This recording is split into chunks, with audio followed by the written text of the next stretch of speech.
Hello friends, আমি অচিন্তা। আমি চলুন ইউটিউব চ্যানেল ইউটিউব সাইট কিচেনে আমি একটা নতুন রেসিপি শেয়ার করবো। সেটা হচ্ছে পমফ্রেট মাছের সরষে পোস্ত দিয়ে ঝাল বানিয়ে দেখাবো।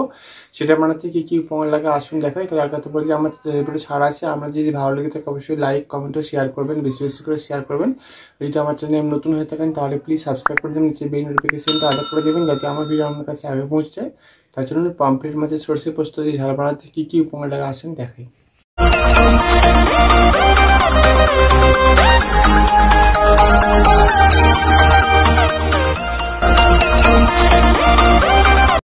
তাহলে পমফ্রেট মাছের সরষে পোস্ত ঝাল বানাতে কি কি উপকরণ লাগে আসুন দেখিয়ে দিই। তাই এক কথা বলে দিই, ভিডিওটা প্রথম থেকে শেষ দেখার অনুরোধ রইল। তার জন্য রেসিপিটা শুরু করি। এখানে আমি দুটো পমফ্রেট মাছ নিয়ে নিয়েছি, ভালো করে কেটে ধুয়ে নুন হলুদ মাখিয়ে নিয়েছি।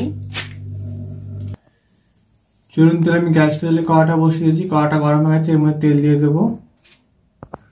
তেলটা গরম হয়ে গেছে, এর মধ্যে আমি পমফ্রেট মাছগুলো ভেজে নেব। পমফ্রেট মাছগুলো দিয়েছি, ওটা আমি ভালো করে লাল লাল করে উল্টো পাল্টে ভেজে নেব। দেখুন আমি পমফ্রেট মাছগুলো ভেজে নিয়েছি, তুলে নেব। এবার আমি তেলের ওপর দুটো কালো জিরে দেবো, কাঁচা লঙ্কা দুটো দিয়ে দেবো। এবার আমি এর মধ্যে তেলের ওপরে সরষে আর পোস্ত বেটে রেখেছিলাম সেটা দিয়ে দেবো। এবার একটু হালকা করে নেড়ে নেব, অল্প একটু জল দিয়ে দেবো। এবার এর মধ্যে দেবো হলুদ গুঁড়ো, লঙ্কার গুঁড়ো, জিরে গুঁড়ো অল্প সামান্য। ভালো করে মশলাটা কষে নেব। লবণ দিয়ে দেবো অল্প সামান্য।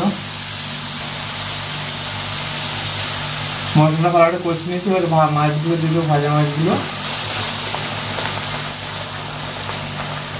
মাছগুলো দিয়ে দিয়েছি। এবার একটু ফুটিয়ে নামিয়ে নেব। দেখুন আমার পমফ্রেট মাছের ঝাল রেসিপিটা হয়ে গেছে, নামিয়ে নেব। দেখুন আমার সরষে পোস্ত দিয়ে পমফ্রেট মাছের ঝাল রেসিপিটা রেডি হয়ে গেছে। এই রেসিপি আমাদের ভালো লেগে থাকে অবশ্যই লাইক কমেন্ট ও শেয়ার করবেন, বেশি বেশি করে শেয়ার করবেন। আর প্লিজ সাবস্ক্রাইব করে আমাদের পাশে দেবেন। চলুন তাহলে দেখা হচ্ছে নেক্সট ভিডিওতে। এরকম নতুন নতুন ভিডিও পাওয়ার জন্য আমার চ্যানেলটাকে অবশ্যই সাবস্ক্রাইব করে আমাদের পাশে দেবেন। চলুন তাহলে দেখা হচ্ছে নেক্সট ভিডিওতে।